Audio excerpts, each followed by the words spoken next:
여러분 안녕하십니까. 전국의 뜨거운 감자, 김포의 서울 편입 문제를 놓고 당사자인 두 자치단체장이 오늘 처음으로 만났습니다. 우선 공동 연구반을 만들어 효과를 분석해 보기로 합의했지만 오세훈 서울시장은 뭐라 말하기에 아직은 좀 빠르다며 온도차를 드러냈습니다. 먼저 윤상문 기자가 보도합니다. 김병수 김포시장이 오늘 오후 서울시청을 찾아 오세훈 시장과 면담했습니다. 김포시가 서울시의 편입을 제안하는 형식의 만남이었습니다.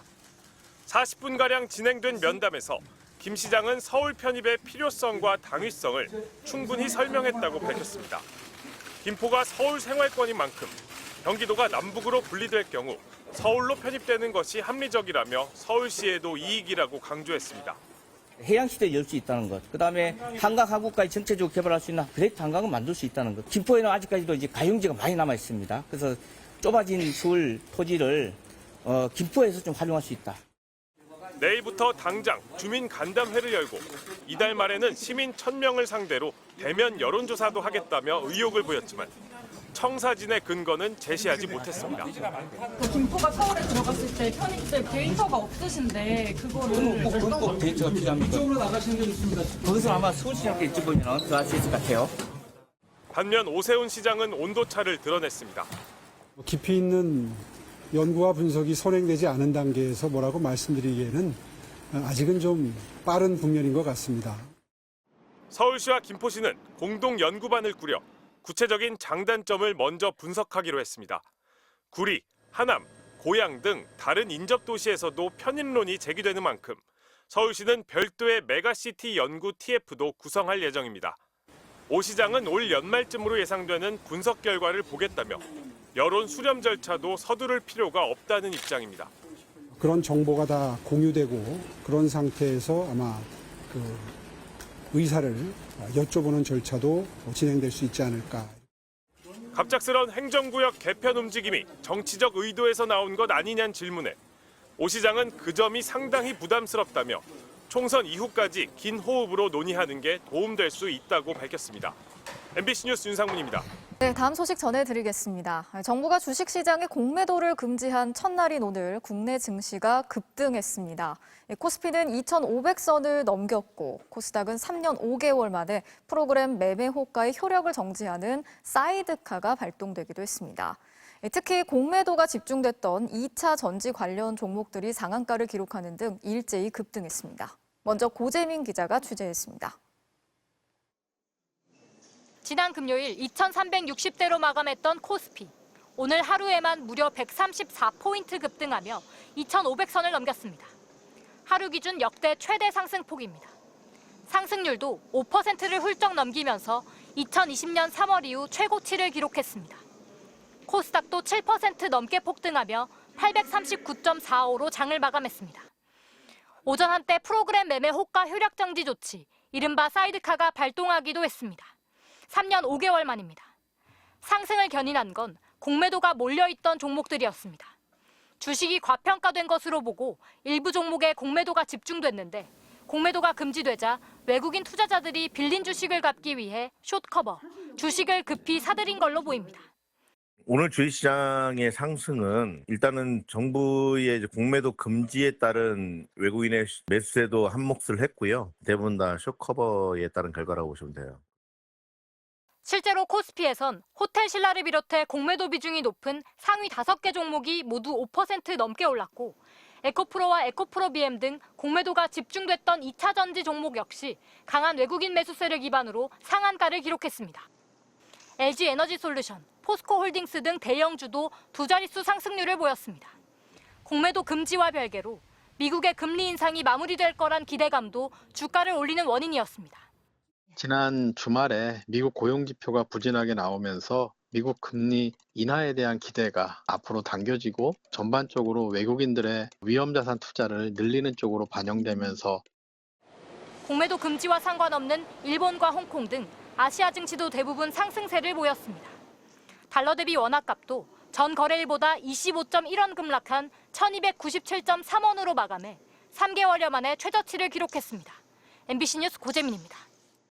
마약 투약 혐의를 받고 있는 가수 권지용 씨가 오늘 경찰에 처음으로 출석을 했습니다. 권 씨는 마약 관련 범죄 사실이 없다면서도 강남 유흥업소를 출입한 적이 있냐는 질문에 대해서는 즉답을 피했습니다. 김현지 기자가 취재했습니다.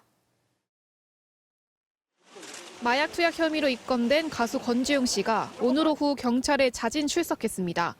타고 온 차량에서 내려 조사실로 향하는 도중 권 씨는 팔을 여러 차례 흔들고 어깨를 들썩이는 등 긴장한 표정이었지만 혐의는 부인했습니다.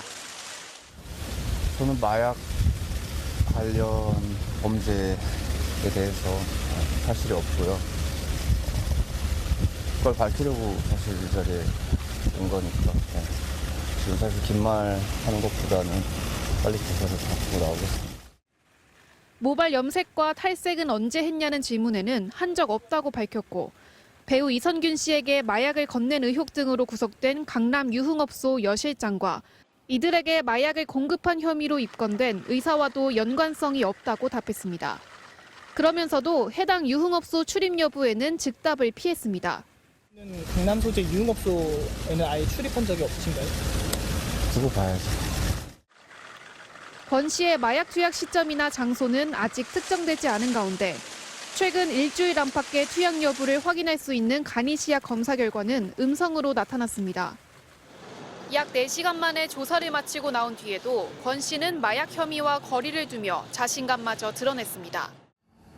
누군가의 진술에 의해서 직업 특성상 할 일을 한 거라 생각하고요. 저 또한 제 직업 특성상 마약 범죄와 사실 관계가 없다는 거를 입증하기 위해서 나온 조사이니까. 경찰은 권 씨의 모발을 채취해 국립과학수사연구원에 긴급 정밀 감정을 의뢰하는 한편 권 씨를 다시 불러 조사할지 검토할 예정입니다. MBC 뉴스 김현지입니다. 1년에 1000시간 이상 20년 넘게 비행기에서 근무하다 위암으로 숨진 승무원에게 산재가 인정됐습니다. 우주 방사선에 노출된 것이 암 발병에 영향을 줄 수 있다고 판단한 건데요. 그동안 항공 승무원에 대해서 혈액암 등이 산재로 인정된 적은 있지만 위암 같은 고형암에 대해 산재가 인정된 건 이번이 처음이라고 합니다. 임현주 기자가 보도합니다. 1995년 대한항공에 입사해 객실 승무원으로 일한 송모 씨. 25년가량의 근무 기간 중 절반은 미주 유럽 노선을 다녔습니다.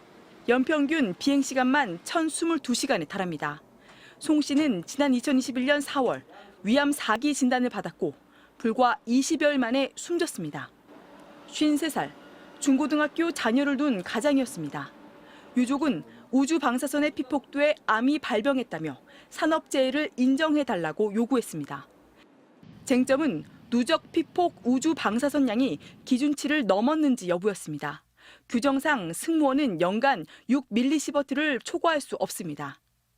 하지만 시간 단축과 연료 전략을 위해 북극 항로를 이용하는 미주 유럽 노선의 경우 우주 방사선 노출량이 최대 5배 이상 높아지는 걸로 알려져 있습니다.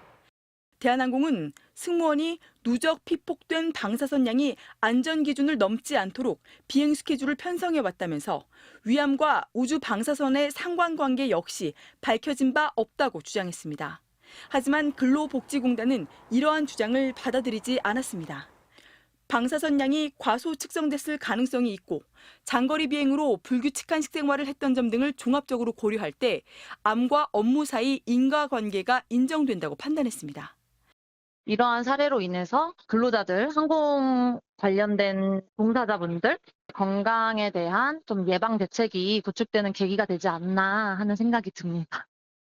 그동안 우주 방사선 산재는 백혈병 등 혈액암에 국한됐는데 고형암의 우주 방사선 산재를 인정해 준 건 송 씨가 처음입니다.